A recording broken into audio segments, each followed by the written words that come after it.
The day Queen Jezebel died. One of the worst deaths in the Bible. Queen Jezebel was one of the most wicked women in the Bible. She was the wife of King Ahab of Israel, and she led him into idolatry and Baal worship.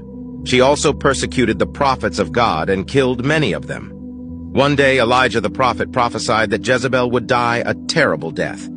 He said that dogs would eat her flesh in the field of Jezreel.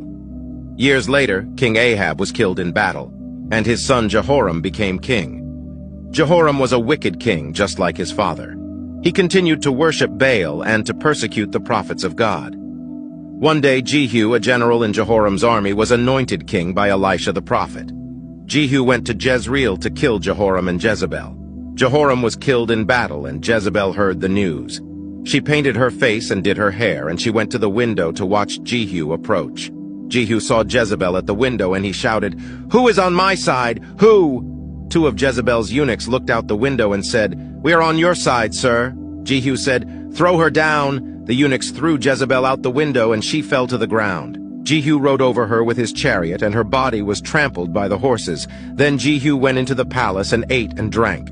Afterwards he said to his servants, "Go and bury that cursed woman, for she is a king's daughter." But when the servants went to bury Jezebel, they found that only her skull, her feet, and her hands were left. The dogs had eaten the rest of her body, just as Elijah had prophesied. Jezebel's death was a terrible death, but it was a just punishment for her wickedness. She had persecuted the prophets of God and led Israel into idolatry.